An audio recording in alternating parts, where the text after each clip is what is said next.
All right, you're good. Okay, so welcome to the Git Good with Tespa, session number 2. I am Tanmandeets, the coach.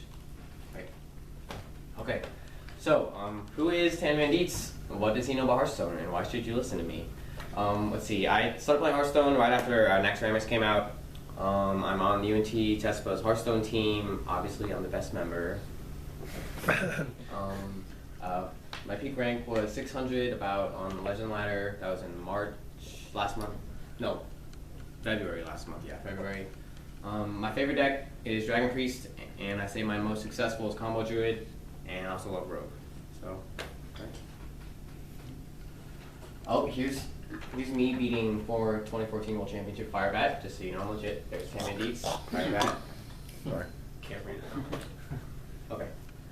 Okay, so let's start off with this lesson over tempo and value. So I guess, what is tempo? Tempo is the ability to trade card for card with your opponent and come out with a positive board state. A player who's winning with tempo is aggressively creating a positive board state and wins the game by pushing for lethal at a greater rate than the opponent can stop it. Mage and Rogue are very tempo-based classes. So what does this mean? It means like Mage and Rogue have a lot of like cheap removal spells, stuff like Backstab and Frostbolt, so they can both push for board presence and remove their opponents at the same time so they can win before the opponents can stop them. What is value on the opposite side? So value is how much power your cards can create to affect the board state. A player who wins with value makes their cards worth more than their opponents, thus coming out on top. AoE cards, such as like Flame Strike or a Hellfire, they don't like develop a board for you, so they classify as value instead of tempo. Priest and Warrior are common value-based classes because they're like the main control decks in Hearthstone. A little disclaimer, just because this is over like tempo versus value, it doesn't mean they're opposites, right? So it's not like black and white. I mean, oftentimes you'll sacrifice like the tempo on a card for its value or vice versa. There's a good example on the next slide. As you can see, BGH, Big Game Hunter, its Battle Cry, destroy a minion with 7 attack or more. So let's first off just ignore the Battle Cry, right? So you have 3 mana, 4/2, which is only like one under the vanilla stats of what a 3 mana should be. It should be a 4/3 or a 3/4. So for its value, which is destroy a 7 mana minion, it only sacrifices 1 health, which is why it's arguably one of the most broken cards in the game. But there are times when you'll play it without getting the value out of the battle cry. So you'll sacrifice some of that value just to get some board tempo. On the opposite side, why is it so valuable? Because let's say your opponent plays, I don't know, like a Dr. Boom, right? 7 mana. So you can respond to his 7 mana threat with your 3 mana. So you have 4 mana left over to play whatever you want. You can play like a piloted shredder or something. Yeah. Okay, so I'm going through 4 main classes for this presentation. First 2 are going to be tempo-based classes, which I chose Rogue and Mage to demonstrate. First off, here are 2 example tempo cards. Why is SI Agent 7 a tempo card? Because its combo deal 2 damage means you can establish a board and remove your opponents at the same time, which is one of the biggest tempo plays in the game. And Sap is, it's not hard removal, right? It's not destroying the enemy minion, but it's putting it back to the hand. So you can respond to, let's say, they drop down a 6 mana creature. You can use 2 mana to temporarily get rid of it and play your 4 mana. So you can push for lethal faster than they can respond. Okay, so my first deck we're looking at is my Oil Rogue list. It's a pretty standard list, except I have 1 Gadgetzan Auctioneer and 1 Sprint instead of 2 of either. I think it's a little more consistent. Only 1 Sludge Belcher, and I don't know, I have a lot of 4 drops for some reason. But besides that, it's pretty normal. Okay, so let's look at our first example. I'm playing Oil Rogue against what I presume to be a combo Druid. I can see he has the Shaded Next Ramus on the board. His Shredder. I haven't played any minions yet, unfortunately. This is how Oil Rogue works. You have lots of answers, but no big threats in early game. So looking at this board state, a very common move, like a new player would think to do, was you could use the Deadly Poison, right? That puts your dagger at 3/2. You could trade into the Piloted Shredder, right? So what's going to come out of it? I don't know. Hopefully it has 3 attack or less. Then you can use the Blade Flurry to clear the whole board, right? Okay, so board's good. You're clear. But if you make that play, what happens next turn? The Druid he has 5 mana, no minions on the board. You have no minions on the board, so he's probably gonna play what maybe an Azure Drake or Druid of the Claw or something. So I thought what the better play to make in the situation would be using my Sap as one of my big tempo cards. I chose to play Violet Teacher and Preparation Sap the Shredder, because that establishes my board and removes his at the same time. Give me the next slide. And making this play, I don't think it's that bad, because if he has a swipe in his hand, which is 4 mana, deal 4 damage to 1 minion, 1 to all the rest, he can swipe my board and trade his Shade into my Violet Teacher, right? But that leaves the board clear, but that puts like the ball back in my court, right? So I'd be on 5 mana, 6 mana with the play to make instead of him having the 5 mana his play to make. So it puts me ahead if he has the answer that I expect him to. And so that's, I did end up winning that game. Go to the next clip. Okay, our next screenshot is I'm playing Oil Rogue against what I think is Control Priest, right? So he curved out really well. He has the 1 mana Zombie Chow into the turn 2 Museum Curator, and turn 3 Dark Cultist, which is like a pretty intimidating board for a Control Priest, I think. And so the turn previous, right, he had just the 2 minions on the left, and so a play I could have chose to make was to coin out the my SI Agent 7, right, remove his 1/2 and clear. Oh, that leaves next turn I'll be able to trade into his Zombie Chow, but I chose to be patient with this one, and you go to the next slide. And so what I do instead is I'm able to use my Deadly Poison and the SI Agent 7 to clear more minions, establish my board, because next turn if he chooses to trade into me, I can just clear him with my dagger weapon also, so that makes the board more manageable for me. And go to the next slide. This keeps going into the very next turn. The play my opponent made was he played his Northshire Cleric. He used the Power Word Shield on his Dark Cultist and healed it. So he's up to 5 mana. I can't clear that anymore with my weapon. So what I'm going to do again is use my Sap. I'm going to play Violet Teacher, prep Sap his Dark Cultist, and shred my weapon into his Northshire. And from there, I have the positive board state. I'm going to win this game with tempo. And there's the play I made. Clear board. Here's nothing. I have 3 minions down. Okay.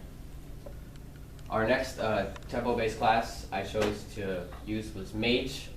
Mage is tempo-based because first off, they have a lot of cheap spells, cheap removal, that synergize really well with Flame Waker, which is one of the stable minions for this deck. It reads, after you cast a spell, deal 2 damage, randomly split among all enemies, right? So let's say you're going second, you can turn 3, play a Flame Waker, coin Arcane Missiles, that does 7 damage to his board because of the Flame Waker. Another big tempo card in this deck is Mirror Entity. Now why is it a big tempo card? Because let's say on turn 2 you're able to play a Mad Scientist, right? And so it's a 2 mana 2/2, right? It's not too bad stat wise, but that gives you a free turn 3 secret on the board, which means that when your opponent plays a minion on his turn 3, you'll also get it. And so you can trade evenly into his minion and have your turn 3 play, which puts you way ahead in the tempo game. Here's the tempo mage list I was going with. You can see it's a little top heavy. I have Antonidas, Dr. Boom, and Ronin as my 3 peak of the curve, which I was running into a lot of control decks in the ladder, so I teched in the Ronin instead of probably second small minion, I don't know. Okay, so our first play is I'm playing against what I think is a combo druid as tempo mage. This is a pretty easy play to make. I have a Flame Waker and a coin and a Frostbolt in my hand, so I'm going to use all this small removal to build my board way stronger than what he anticipates, right? I can play the Flame Waker, I can coin Frostbolt, and that clears all his board except for the Stealth minion, but he's going to have to trade that into me and able to, or because he's afraid of my board now instead of me being afraid of his. Go to the next slide. And there's play I made, right? So I can deal 4 damage to his face in addition to get rid of his board. And the next slide. Okay, so in this next game, it's what I presume to be a tempo mage mirror match, right? And so this was another play that I thought was big in me winning this game. I went second this game, so on my turn 1, I could have chose to coin out the Sorcerer's Apprentice, right? Which looks pretty good because next turn I can play my Unstable Portal. I can I can do whatever. I have a lot of options, but I chose to be patient with it because Sorcerer's Apprentice gives me lots of good synergy with these 2 1-mana spells, so I can remove whatever minion I think he's going to play. I assumed he was going to play another Sorcerer's Apprentice or a Mad Scientist. So you can go to the next slide. And being patient with that coin, I'm able to, or being patient and not using my coin, first off, I'm able to remove his board, build mine, and also I have the coin so I can coin out my Piloted Shredder next turn. Gets me way ahead on board instead of being super greedy and wasting the coin on turn 1. Okay, this is later in this game. This is an example of me losing because of the secret. It was like late game. I was pretty far behind. I didn't think the secret he was running was Mirror Entity, so I foolishly played my Molten Giant on the board and lost the game because of it. Because that card is very frustrating. Yeah, and I just conceded because I was pissed. Okay, so we are done with our 2 tempo-based classes. Now we are onto our value-based classes. Now the difference between the biggest thing with tempo and value is value most of the time will not establish a very strong board presence for you. Instead, it's focused on just removing your opponent's threats like the most efficient way possible. Our first one is Fiery War Axe, right? And so this is in every warrior's hand, turn 2, turn 1, they coin it out. It's the most frustrating thing. Why is it frustrating though? Because of the 3 attack, it's able to deal with almost any turn 1 and 2 minion you can put on the board, right? But at the same time, it doesn't establish the warrior any board presence. So it's not like a tempo card. It's not like giving them like threats to scare you, but it does very efficiently remove because if he can remove your turn 2 and turn 3 play with 2 mana, that means he has his turn 3 mana to use for whatever he wants to do, probably like a shield block or something. The other one is Brawl. Brawl is one of the cards that has like an undefined set value, right? Lots of cards you can like justify, it has 3 attack for 2 mana, that's like 6 value or something. But on this Brawl, since it's all minions except for one chosen randomly, it could technically remove up to like 13 minions if you and your opponent had 7 minions on the board, right? So it can remove 0 of your enemy minions if, let's say, he has 1, you have 7. That'd be a terrible Brawl. But it's a very removable, but also very strong if used correctly. Here's my Wallet Warrior deck list I was using. The new favorite in the control lists at the top up there, at least Starseeker. That's one of the. I see it as a very big value card because it'll eventually turn all the cards in your deck into legendaries, which is 1, very fun, and 2, can be very good. And otherwise, it's pretty normal. I chose to run 2 Slam and 2 Bash, and no Armor Smiths, which I think is pretty common on the ladder now. They're seen less and less. Okay, our first example of a value card in this deck is going to be Harrison Jones. His battle card reads, destroy your opponent's weapon and draw cards equal to its durability. So this is a good example of sacrificing its tempo for some value, right? So if it was a vanilla minion, it would be just a 5 mana 5/6. But on this, you sacrifice 2 health to be able to draw cards, destroy opponent's weapon, which is more mana than just the vanilla stats would be worth, right? So if it was a 5 mana 5/4, draw 2 cards, that'd be played in a lot of decks because that's a very strong ability. But you just sacrifice 2 health for it, and you can see I punish this warrior for playing his Death Spite and not choosing to attack anything with it, just to play it to be mana efficient, and I'm able to deny him that weapon value and draw 2 cards from it. Me drawing 2 cards from it. Okay, so this I happened to queue into like back-to-back like Control Warrior Mirrors yesterday, or whenever I recorded these, which was very, very intense. On this one, the turn previous, he had played his Dr. Boom, that's why the 2 Boom Bots are left. I executed one of them. And then the next turn, he played his Gold Monkey, right, which reads, replace all your hand and deck with legendary minions. So he has all these threats. He has like 4 cards left in his deck. His hand has 6 cards in it, so there's a lot of threats I see. I have my Gold Monkey in hand. I just drew it this turn, but I chose to be patient with it. I knew that I would have to get some value out of my removals, my 4 removal cards on the left, and so I wanted to like hold it back. I knew I had to get some efficiency out of these cards, pull some value out of them. Go to the next slide. And what do I know? He plays a second Dr. Boom, which I'm very easily able to clear by attacking his face and using my execute, and I can follow up with my gold monkey. So by being patient with playing the gold monkey, I'm able to get some more value out of my cards at the bottom and deny him. That honestly like a pretty scary board. 4 boombots. That's a lot of removal that he has at his disposal. You can go to the next slide.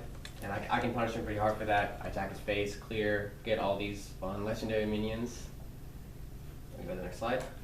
This is later in the game. This is something I want to point out. First off, just like being able to trade efficiently, like make your minions survive the best. So I have on the board a Cenarius, a Hogger, and a Elite Starseeker. He has Gromish, a Skeletonite, which is not very seen legendary, so I put it up there because it has something to do with the way I chose to trade this. And he has Acid Mob there also. And something a new player or someone who doesn't understand value very much, they would do is they would just trade the board away. Like my 3 minions, his 3 minions, right? That's pretty easy. But I chose not to trade into a Skeleton Knight. I wanted to leave that on the board. Why did I do that? Because I know that that's the last, in his deck, that's the last card. And so if I let it be his turn, he draws the card, I deny him the value of this Death Rattle, which reads, reveal a minion in each deck. If yours costs more, return this to your hand. So if I was just to kill that, he would automatically win the joust. But I chose to leave it on the board one turn, even though the 7 attack is going to clear into even my face or one of my minions. I left on the board. I traded my Cenarius into his Acid Mob. I traded my Elise into his Grom, and I left the Hogger up and just went face with it. Just get some efficient trading in, deny him some value on that, and you can go next slide. Okay, so next turn I played my Aviana, got some more minions on the board. This is after I traded, right? So he already drew his 1 card. Been value denied. Now this is the next thing I want to point out in this game. I think this is the reason I won this game. The last 3 cards in my deck, I have a Neptulon, which reads Battlecry, put 4 random Murlocs into your hand. I have a Lord Draxus, which is pretty self-explanatory, and I have another map, Gold Monkey. Now a mistake people would make would just be to throw the Lord Draxus down. Why? Because he gives you consistent 6/6s every turn, which is very threatening.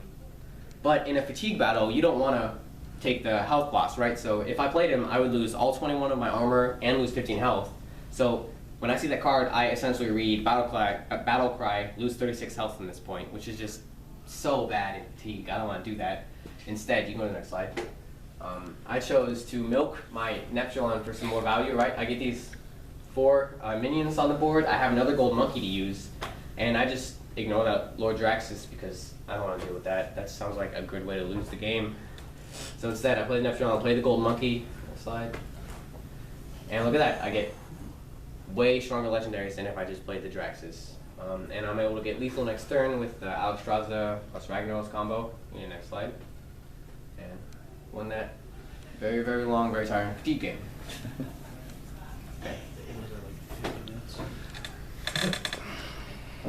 Okay, so our last value class is Priest, right? Now, first card, Thought Steal. Copy 2 cards from your opponent's deck and put them in your hand. Now, why is this a value card? Well, because it doesn't, 1, establish your board tempo, and well, it's a value card because all it does is give you more things to work with, right? So you're spending 3 mana, like, to not do anything to your board, not win the game anymore, but it's like an investment to get more threats back so you can play. It's pretty frustrating, right? Play your opponent's minions against them, they get pretty pissed. Okay, so our other value card is Museum Curator. It reads Battlecry, discover a Death Rattle card. Now, I think this is one of my favorite Priest minions. It just gives you so much to work with. It's like a 2 mana, included Sylvanas in your deck, which is pretty cool. But it's trading a lot of tempo for its value. So it's only a 2 mana 1/2, which is like pretty crappy for a 2 mana card. You want it to have like 3 attack, 2 health, 2 attack, 3 health. So you're sacrificing a lot just to get the Battlecry. But the Battlecry can be super, super helpful. So it gives you just a little bit of board presence in early game. It'll give you a big threat late game. Hope you can get like Sneeds from it or something. Now, I'm not the best Control Priest player. I don't know why. I just like can't figure this deck out. It's so frustrating. This deck I was playing though, it's a little top heavy. I probably should cut the Sylvanas. And the two Thought Shield is super greedy, but I put them in. Just demonstration, obviously. Next slide. This is just pretty basic stuff. I'm using this museum curator to give me some more value out of this. I'm against a tempo mage. I might just go inside, just play him.